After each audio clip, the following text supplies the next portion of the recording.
Este goberno municipal fixo todo o que estaba na súa man para chegar a un acordo co Partido Socialista. Nas últimas semanas, diría, nos últimos meses dedicamos horas, dedicamos inteligencia, dedicamos enerxía a este labor, con generosidade, con mirada longa, pero tamén coas ideas claras. Onte mesmo ofrecíamos ao Partido Socialista aumentar de 3 a 4 o número de concelleiros e concelleiras que colaborarían co goberno municipal na execución de proxectos orzamentarios concretos. Esta mesma mañá puxemos sobre a mesa unha proposta de mínimos na que só lle pedíamos ao Partido Socialista un compromiso político de apoiar a este goberno municipal e poder ir xuntos e da man en 3 grandes asuntos de consenso. Asuntos que en ningún caso hipotecaban a autonomía nin a visión propia que pudiese ter o Partido Socialista sobre os mesmos. En primeiro lugar, o impulso á área metropolitana da Coruña, deixando para un debate posterior os asuntos concretos como as competencias, o financiamento ou a gobernanza desta área metropolitana. En segundo lugar, o cambio do modelo de mobilidade cara a un máis sustentable seguindo a filosofía do Plan Rueda. E en terceiro lugar, a defensa da titularidade, xestión e iniciativa públicas na transformación dos terreos portuarios na liña das negociacións abertas por este goberno municipal con Puertos del Estado e Autoridade Portuaria e na liña mesmo da moción presentada e aprobada no Pleno polo Partido Socialista. Diante da negativa rotunda do Partido Socialista, vémonos abocados a manter a convocatoria do Pleno Extraordinario e someter os orzamentos a unha cuestión de confianza. Nos iniciamos estas conversas durante o ano pasado, a finais do ano pasado, esperanzados e con 3 grandes obxectivos. O primeiro obxectivo, abrir unha etapa nova e un novo marco de entendemento co Partido Socialista. En segundo lugar, aprobar en tempo e forma os orzamentos que esta cidade necesita para proxectarse cara ao futuro dende este ano 2017. En terceiro lugar, construir unhas mínimas condicións de estabilidade que permitisen que centrásemos os nosos esforzos e as nosas enerxías en sacar adiante os proxectos que a Coruña necesita.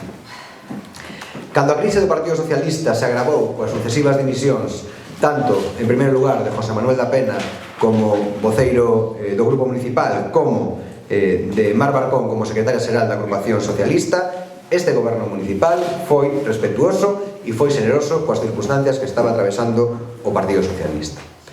Demoslle tempo, agardamos a que se recompuxese e daquela foi cando reiniciamos as conversas.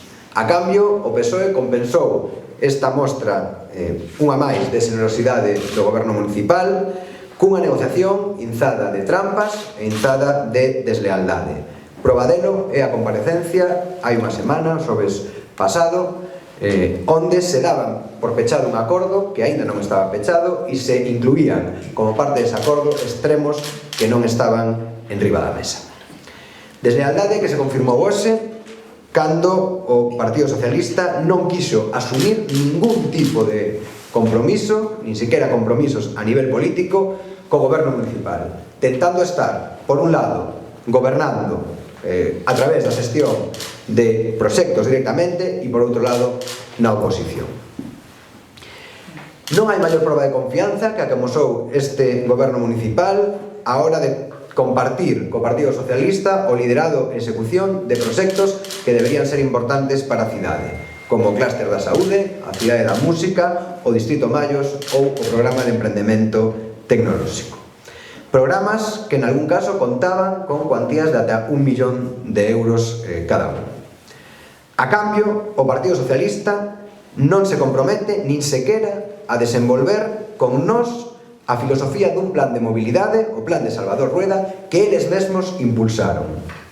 Tampouco a apoiar no pleno o inicio do procedimento administrativo para a constitución da área metropolitana nos mesmos termos que apoiaron os alcaldes socialistas de Betanzos, de Bergondo ou de Cullera.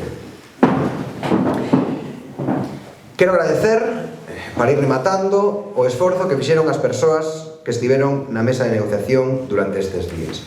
e nomeadamente, se me permite, de Florencio Cardador, que amosou unha disposición e unha capacidade de diálogo que, por desgracia, nestes momentos non é maioritaria no Partido Socialista. O Partido Socialista e o Goberno Municipal están condenados a entenderse, pero neste momento non pode o Partido Socialista garantir un mínimo de estabilidade. Básicamente, porque non pode garantir ao Goberno Municipal nin a cidade da Coruña o que non poden garantir para si mesmos. A nosa man, en todo caso, está tendida para o futuro. Ao Partido Socialista quedanlle por diante decisións difíciles.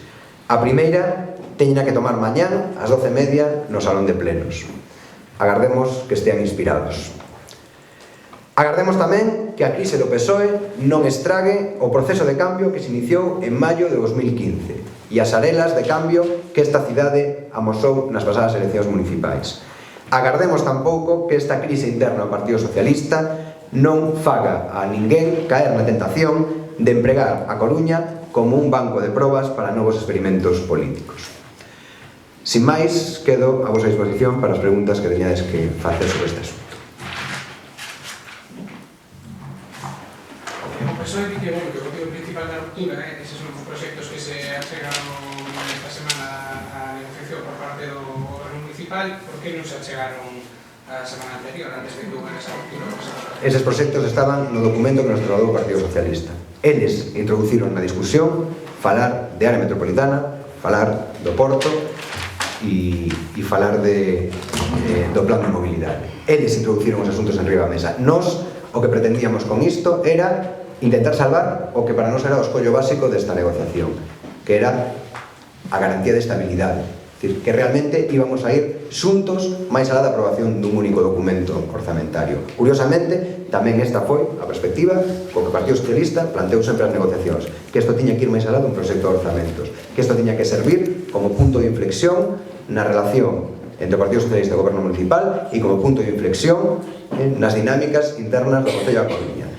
Si este acordo non iba a servir para iso, non iba a servir para darnos a todos tranquilidade para traballar no futuro, desde logo para nós o acordo carecía de sentido. Entón, ese acordo que se chegaron despois da semana pasada, isto xa estaba... Isto estaba en riba da mesa e isto eran as cuestións das que falamos e que quedaban sin pechar, non?